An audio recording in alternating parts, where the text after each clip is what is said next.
درسی معلم اربود زمزمه محبت جمعه به مکتب آورد طفل گریز پای را.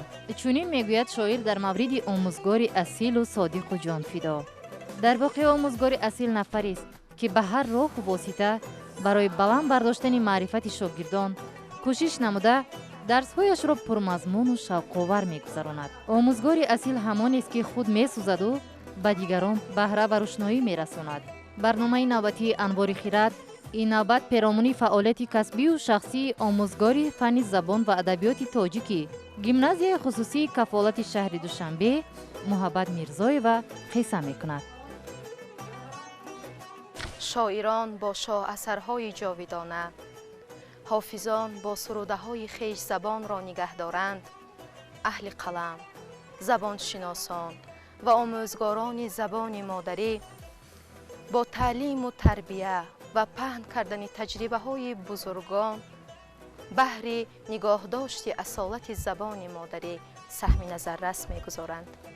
یکی از چنین زبان شناسان آموزگاران با تجربه میرزای و محبت میباشند که عمر با برکت خیش را در همین راه مصرف کردند. سال 1969 وقتی که من مکتب میانه را تمام کردم، ماموریت مکتب اعلام کردند که به من میدان تیرول را سرفراز گردانند. همان وقت اکای کلانه میرزای غلام‌الدین وقتی شنیدند که من مکتب را با بهای اعلا تمام کردم خیلی خرسند شدند. من در آن وقت در کالخوز کار میکردم. پس از درس یک بار علف را گرفته آمدم و پرت افتادم و با بالش شیشتم. همین بعد اکوام به نزدم اومدن گفتن که مانده شدی. جواب ندادم. خواستم خیسه رفته دستورم را شویم. سانه گفتن که ایستا من به تو یک گپ دارم. دیگر تو گفتن علف دروی نمیروی. من حیران شدم. گفتم این چی میگفته باشن؟ من گفتم توی گرفته به دوشنبه برای خواندن میبرم. من باز حیران شدم. برای آن حیران شدم که تا حال از ده یگان نفر دختر حتی به مرکز نوحه هم برای تحصیل آمدگی نبود. این برای من یک در حیات من یک دیگرگونی بود. یک دیگرگونی بود که با گوشه خیالم هم نآمده بود. هر بعد من کدی سوال جواب کردن از فنها پرسیدن، بعد با خلاصه آمدگی گرفته مرا به شهر دوشنبه بیارن. همینطور با اکای از ویا خورده هم میرزای نازنین اگر فراموش نکنم 28 ایول یا 29 بود با تیاره ایل 18 به دوشنبه آوردن. از ناحیه اشت دیگه با بودرخان ناحیه اشت خیر حجاتم را سپاریدم.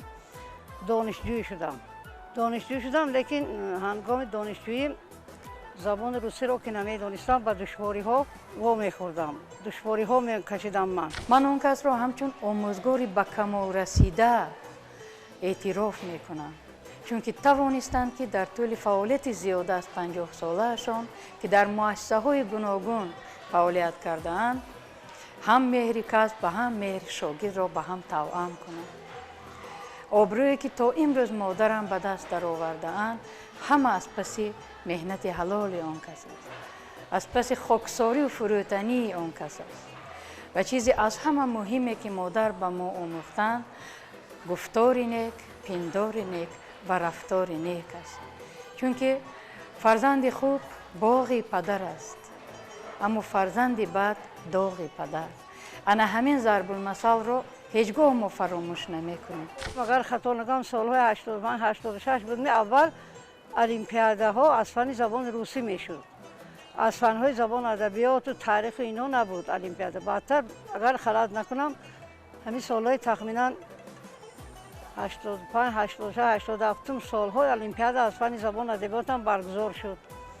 شاگردان اولین هم در المپیاده در شهر پنجکن اشتراک کردند، در ناحیه رودکی اشتراک کردند و هر روز 3 نفر در همون سال هم صاحب مدال شدگی بودند که این برای من اون وقت یک مکافاتی از همه بلند حساب میشه، مکافات عالی حساب میشه که شاگرد من در المپیاده همیشه سزاوار 3 مدال شدند. همگی یک مرتبه المپیاد بین المللی از زبان تاجیکی شد در لیسه تجارت شهر دوشنبه. خواننده من حسن و تبسم صاحب مدال طلا، نیازبک و بیژن صاحب مدال نقره گردند و 10 نفر دیگر و گرفتن دیپلم درجه یکم مشرف گردیدند.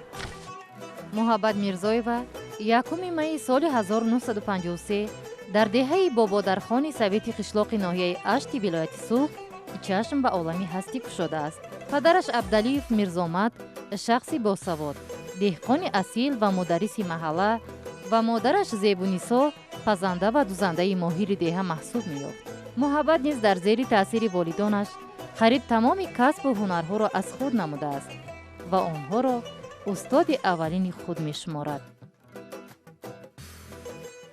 استاد پیش از همه داننده کسب خودش باشد، دانش خوب داشته باشد، باید تواند که فرزند مردم را اقلا دقتش را با خودش جلب کند. مناسبت من با شاگردانم خوب است. من همین هزار شکرانه میکنم که یگان شاگرد تا حالی برای من نآمده است، یگان گپی مرا نگردانده است. همه وقت حرمت و احترام میکنم. جویش باشد با آنها در وقتهای تنفس یک نقل‌های عجیب به همدیگر میکنیم که آنها همین دانند که استاد دوست بهترین آنها هست. ما باید جدا نباشیم از آنها. با بعضی لحظه‌های میاد که با دخترها بعضی صحبت‌ها از سرگذشت‌های اویلوی، از بسیار سرگذشت‌هایی که خدا ما از سر گذرانده به همین دخترها نقل میکنم با اون خاطر که اینا هم همین دانند که زندگی پس بلندی‌ها دارد. زندگی هم تو هیچ کس رو به دست نمیبره. زندگی به مهنت حلال کردن در کار. در حقیقت مادرم هم آموزگاری بسیار سختگیر و هم مادری سختگیر هستم. اما در زیر همین سختگیری های مادر یک غمخوری، یک محبت، یک مهر رو میبینم که اون رو کسی داده نمیتواند. گویا لحظه های عمر مرا بعضا پیشگویی میکردن. به چنین راه نروید که ثمره نیک نمیدهد یا این کار رو نکنید که اون چندان شایسته نیست. من از مادر مبارز بودن رو آموختم. از مادر مهنت دوستی رو از خود کردم، چون که شخصی مهنت دوست همیشه در جمعیت آبروی خاصه دارد و همین آبرویی که امروز مادری من دارند اول از مهنت است، بعداً از محبت اون کس نسبت به کسبشان و اون مهری که نسبت به شاگردان دارد. اون کس رسالت خود را خوب درک کردن، هم رسالت مادر بودنشان را و هم رسالت آموزگار بودنشان را. خواننده را شما دوست ندارید، هیچگاه شما با وی چیزی درست داده نمیتوانید. مثلا ما کوشش میکنیم که به خواننده یک تعلیم درست دهیم، دانش درست دهیم و در برابر همین تربیت کنیم، برای درست، برای راست هدایت کنیم. حتی بعضی چیزها البته ما سن سال ما که گذشتگی پدروار، مثلا من هیچگاه طلبه بسیار وقت نامرد پسرجان دخترجان بعضا که باید نمیکنم پسرجان دخترجان گویان من مناسبت میکنم با خوانندگان. معلمه نیست همچنین پسرم دخترم گویان مناسبت میکنید، چون که همون اگر خواننده شما دوست ندارید شما معلم هم تربیتگر هم تعلیم دهنده شده نمیتوانید. هر یکی ما همین خیلی وظیفه دار هستیم که همین اولا به همین خواننده زبان مادریش رو آموزانیم. سخن کرده تواند بچه ها داند که به دانستن زبان مادری به جای رفته نمیرسید. هرچند زبان آموزی را ترغیب میکنیم، اهمیت زبان آموزی را در برابر زبان تاجیکی میگیم، کوشش میکنیم که همین پاکی من همین گوارای زبان تاجیکی را آموزم. وقتی که ما با زبان مادریمون با دیگران گپ میزنیم گمان میکنم که از زبان ما شیرینتر و گواراتر زبان نیست. در درس ادبیات باشد کوشش میکنم که بچه‌ها با همون اثرهای بهترین را انتخاب کنیم. از همون اثرهایی که در کتاب‌های درسی شوق خواننده را بیدار کردن نمیتواند. در کتاب‌های درسی یگان معلوماتی که برای دقت خواننده به خود جلب کنند نیست. برای همین بعضی باب‌های اثرهای بدیعی را انتخاب میکنیم. مضمون آن را من به بچه‌ها نقل میکنم میگم بچه‌ها ببینید این کتاب چقدر مضمون بلند دارد تا اینکه همین بچه‌ها همون کتاب را خوانند. محبت میرزایی به سال 1959 در مکتب میانه رقم 7 دهه‌شان تحصیل را آغاز نموده. آن را سال 1969 با مدال طلا ختم می‌نماید و با راهبلدی برادرانش اولین شده از دهه به شهر دوشنبه برای ادامه تحصیل می‌آید. ва ҳуҷҷатҳояшро ба факултаи филологияи он вақта университети давлатии тоҷикистон ва ҳозира донишгоҳи миллии тоҷикистон супорида ба номи пуршарафи донишҷӯ сазовор мегардад ва донишгоҳро низ бо баҳои хубу аъло хатм менамояд. як лавҳаи хотирам ҳеҷ гоҳ дар тамоми умраҳман фаромӯш намешавад. лекин инсон бояд худашро дошта ҳамин аз ноумедиҳо ба се умед аст, поёни шаби сиёҳ сафед аст, мубориза бурда бояд одам ба мақсад расад. вақте ки мо курси якумро аз моҳи сентябр то декабр дар пахтачинӣ ноҳияи шаҳртӯз гузаронидем, пас аз гашта омадан дарс шурӯъ шуд дар донишгоҳ. дарсимон дарси забони русӣ буд. муаллима эшонхоҷаева ва раҳбар саидовна дарс медоданд. супориш доданд ки дар мавзӯи пахтачинӣ иншое нависед. дугона мавҷуда эшонқулова дар бораи ман иншо менависад ва дарси оянда вақте ки иншоашро мехонад, муаллима бо як нигоҳи аҷибе ба ман нигоҳ карданд, ки ҳеҷ гоҳ аз хотирам фаромӯш намешавад. гашта гуфтанд ки ҳой духтари қиштоқӣ, ту ҳамин қадар пахтачин будаӣ, намешудам колхоза пахтачинӣ. ман ҳам шарм доштам, ҳам гапамро гум кардам, ҳеҷ чиз нагуфтам. хайр бо мурори замон кӯшиш кардам, ки ман аз ин гапи муаллима дилмонда нашуда бояд ҳаракат карда забони русиро омӯзам. ҳамин тавр кӯшиш кардам, ки забон омӯзам. то он вақте ки муаллима маро ин суханро ба ман гуфтагӣ буданд, ҳоло нимсоли якумам ҷанбаст шудагӣ набуд. аз байни 76 нафар донишҷӯёне ки дар курси якум таҳсил мекардем, нимсоли якумро фақат ман 5 имтиҳонро бо баҳои 5 супоридаму халос. ҳамин хел боқимонда оҳиста оҳиста ман дӯстони зиёд пайдо кардам. кӯшишу ғайрат кардам, шабу рӯз мехондем. донишгоҳ ҳам бо баҳои 4-5 тамом кардам. то ба ҳамин мартаба расидани модари ман ба шарофати тағои калони ман аст.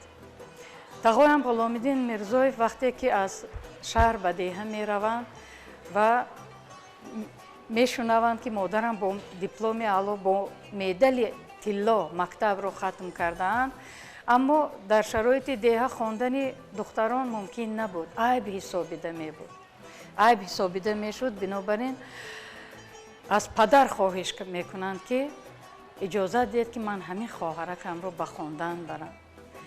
чунки шабои дароз модарам ҳам дарс мехонданд, ҳам дӯзандаи хуб ҳастанд, шеъроз медӯхтанд, гулдӯзӣ мекарданд, аммо ҳеҷ гоҳ меҳри забону адабиёт, меҳри хонданро аз дил дур накарданд.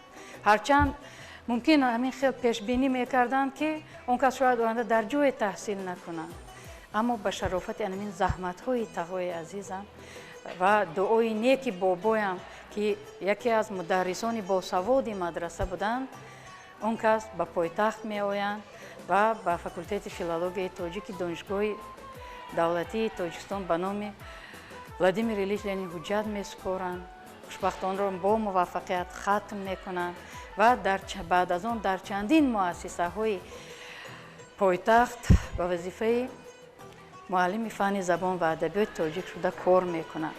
дар кадом муассисае кор накарда бошанд, бо меҳнати ҳалоли худ, бо хоксорию фурӯтании худ тавонистанд ки соҳиби обрӯю эътибори хоса шаванд. ҳамаи он кору пайкорҳое ки муаллима мирзоева иҷро мекунанд, ҳамаи онро ҳаракат мекунем ки сармашқи кори худ кунем, чунки омӯзгор дар тамоми равияҳо, дар тамоми ҷабҳаҳо серталабанд. ҳеҷ вақт намегузоранд ки ноадолатӣ бошад, ҳеҷ вақт намегузоранд ки ҳаққи касе аз касе ё аз чизе кам карда шавад. аз ин рӯ тамоми корашон барои мо намунаи ибрат аст ва дар ҳамин роҳ муаллимаро ҳамчун идеали касбӣ интихоб кардаем. муҳаббат мирзоева фаъолияти касбиашро бо роҳхати шӯъбаи маориф оғоз намуда, дар мактабҳои миёнаи рақами 17, 40, 88, 93 шаҳри Душанбе, гимназияи иқтисодӣ ва гимназияи хусусии кафолат ба ҳайси муаллимаи забон ва адабиёти тоҷик 51 сол боз кору фаъолият менамояд. устоди гиромӣ, устоди азизу меҳрубони мо Мирзоева Муҳаббат яке аз омӯзгорони беҳтаринанд. яке аз омӯзгороне мебошанд ки умри бобаракати хешро нисбат ба касби пуршарафу заҳматталаби омӯзгорӣ бахшидаанд. муаллима Мирзоева нисбат ба касби худ вафодору садоқатманд ҳастанд. хусусан барои ман Мирзоева Муҳаббат ҳамчун омӯзгор, ҳамчун зан ва модар намунаи ибрат мебошанд.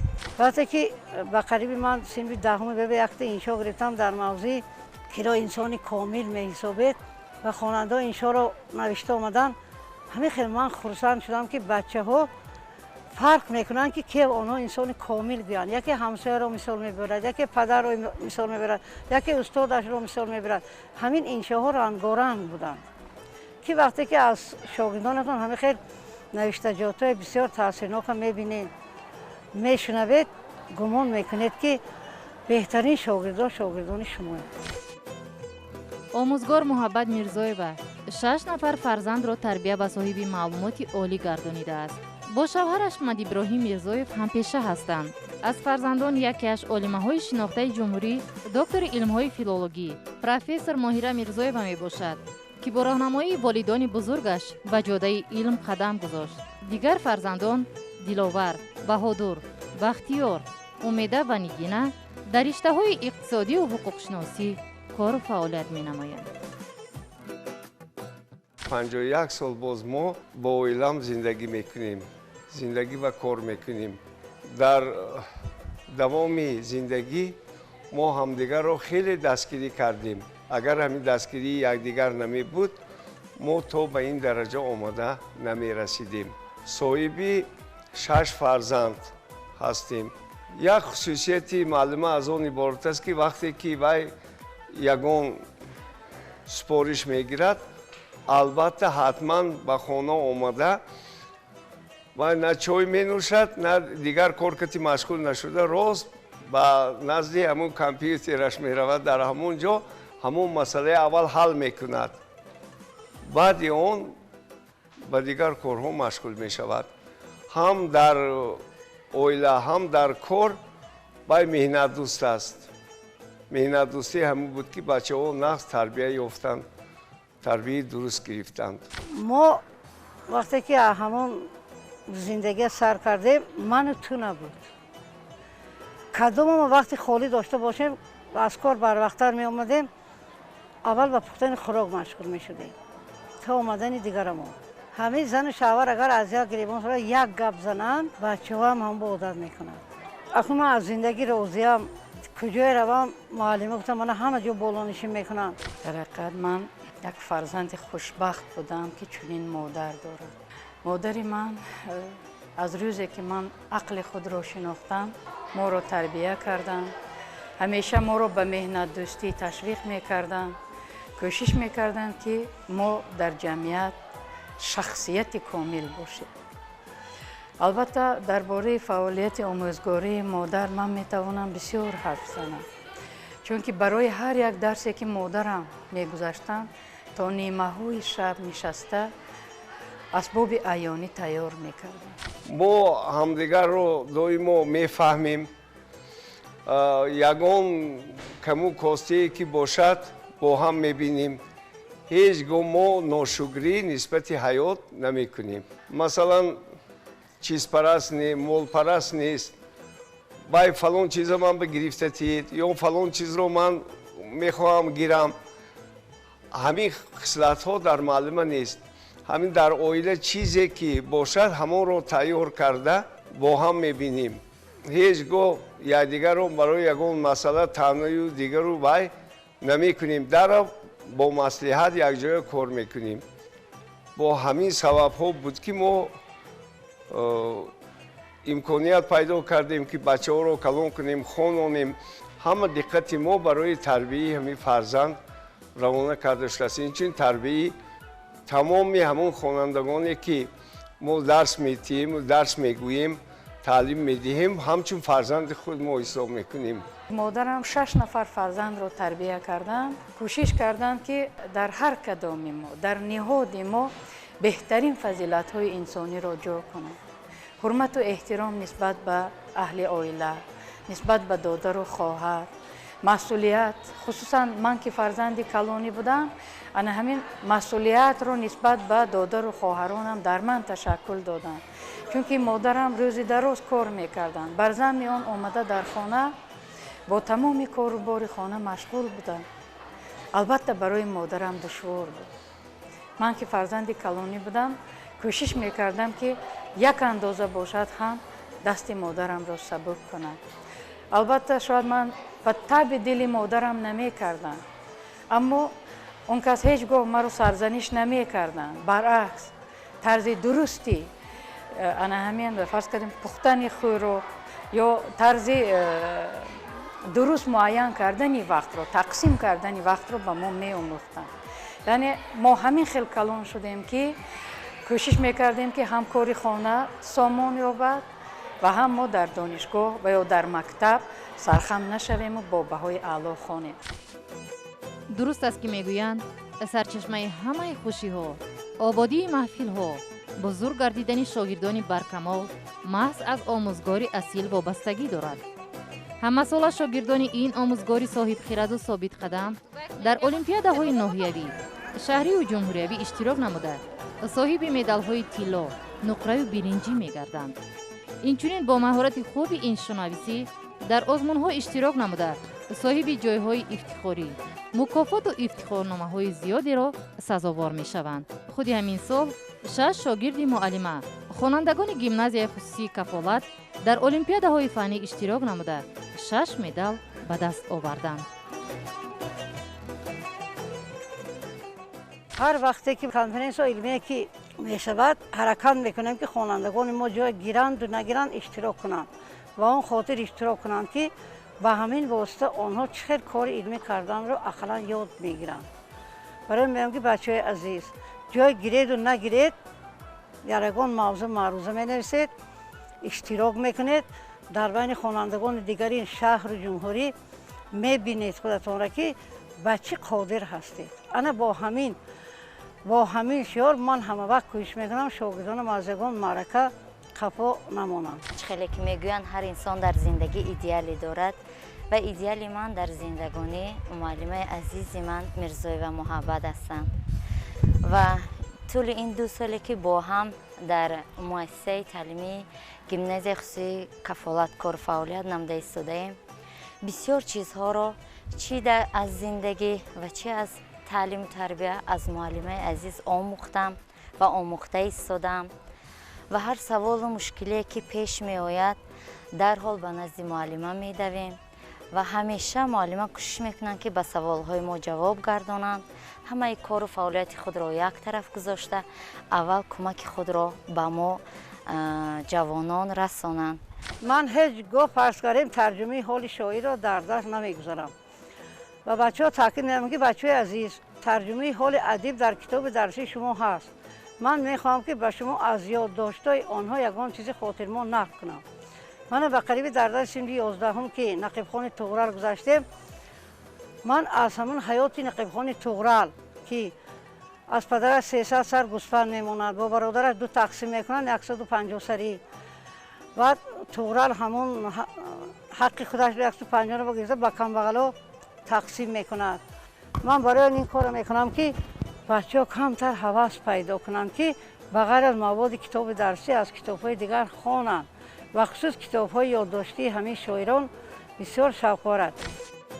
اعلاچی معارف و علم جمهوری تاجیکستان محبت میرزایوا مؤلف زیاده از 50 مقاله‌های علمی و متدی، کتاب‌های دستوری یاری رسان برای تکمیل زباندانی، سندهای بدیعی و تعلیمی آنها، دستور یاری رسان برای آموختن ژانرهای ادبی، زبان دولتی برای صنف‌های 6 و مقرض چند کتاب‌های زبان و ادبیات تاجیک میباشد. فقط به یک چه افسوس میخورم که با یک وضعیت ناگوار همین رساله نامزدیم را دفاع نکردم. من در موضوع عباره‌های مصدری صدرین عینی در من داخونده رساله نامزدی را سر کردم. 70% کارم را نوشتم. از یک محاکمه کافدره هم گذاشتم. مقاله علمی هم چاپ کردم. 2 امتحان را هم سپاریدم. لیکن یک وضعیت در اوله همیشه به میان آمد که من باید کارم را قربان میکردم به خاطر فرزند. دکتر کلانی ماهره وقتی که اولین مراتب رساله دکترش را حمایت میکند با کدام سبب کارش را بازپس بگیراند. اول وی این را از ما رست کرد. وقتی من آگاه شدم وی دیگر از نوشتن کار علمی دلخنک شدگی بود. این سبب ها بسیار بودند. من مجبور شدم که رساله خودم را به یک طرف مانده من باید به فرزندم یاردم کنم. باید من فرزند را از همون یک روحیه به نهایت چی بگم ناامیدی باید میبرآوردم، از رفتادگی باید دورا میبرآوردم. برای همین من خودم به سر کامپیوتر شدم، مجبور کردم گفتم که ماهیره ما در زندگی با کدام سختی‌های دچار نشدیم، لیکن با همین مبارزه، با همین بردباری، با همین طاقت، صبر و طاقت پیشه گرفتن دیدی که ما خیر حاضر و هیچ کس توبه هم نیستیم، سرخم هم نیستیم. من پدرت چقدر یک زندگی همه خیلی نمونده رو برده شدیم. تو باید این کار نکنی، تو بر قصد همون دشمنانی که این کار کردن تو باید رساله دکترات رو از سر اینا نوشتی. هر همین طور ماهر رساله دکترش رو دوباره دو گویا رساله دکتری نوشت. خوشبختانه این رساله دکتریش 6 ماه هم نگذشته خیر تصدیق شد آمد. حالی خیر من با موفقیت کار کردی شد، از کارش نقص و پروفسوری هم نصیب کردید. همه خیر لحظه های می شده است که مادر برای فرزند از بر همه کار خودش می گذارد. در هر لحظه مشخص زندگی برایم نصیحت ها کردن. از همه مهمترینش برای من این بود که انسان باید مبارز باشد، چون که زندگی مبارزه است، اما این مبارزه باید مبارزه حق باشد، توسط زحمت، توسط خود تکمیل دهی و البته در ردیف این چیز دیگری که هرگز بر راه پست قدم مگذارید، هرگز آبروی خود را مریزانید. تصور کنید که در پس شما من و پدرت ایستاده، آبروی شما آبروی ماست، اما آبروی ما شاید آبروی شما شده نتواند. شما باید سزاوار همین نام والدین خود باشید. من حتی در خانه هستم برنامه تلویزیون میبینم، از همین برنامه تلویزیون هم من یک چیز میآموزم. برای این بچه میگم که تلویزیون مانید، برنامه های تماشا کنیدون، فیلم های تاجیکی را حتما بینیدون. برای اون که آدم در زندگی فقط میآموزد. اگر ما یک زندگی یک رنگ داشته باشیم ما پیش رفته نمیتوانیم. حتی همون از آموزگاران جوان آدم میآموزد. بعضی آموزگاران جوانی هستند که بعضی لحظه های خاطرمانی درس دارند. و اگر من وقتی که به درس همین جوانان اشتراک میکنم همین جهت درستون قید کردم میگم که کوشش کنید که همین لحظه درستون زیادتر شود. البته از شاگردانم امیدهای زیاد دارم که آنها نیز در آینده به کسب کارهای گوناگون مشغول میشوند. یگان روز نه یگان روز ممکن که یگان بار نام ما را هم به نیکی گیرند. واقعا هم آموزگار بودن محبت است، محبتی که زوال ندارد، محبتی که بی‌دریغ نثار شاگردانش می شود. آموزگار بودن در نهالک درخت با ثمر را دیدن و در قطعه پهنا را دیدن است. بزرگترین وظیفه است که همه وظیفه و کسب‌ها از آن آغاز می گردد. عمر جاوید داشتن است، چون شاگردان دوام عمر جاویدانه اویند. با ابراز این اندیشه های پرمحتوا، اعلاچی معارف و علم جمهوری تاجیکستان محبت میرزایوا شادکام از آن است که زیاد از 50 سال عمر پربرکت خویش را صرف این پیشه پرشرف کرده است و تا به امروز هم با نیروی خسته نشونده سری بلند و چشم حقبین بر آینده پرنشاط ملت سهم گذار است.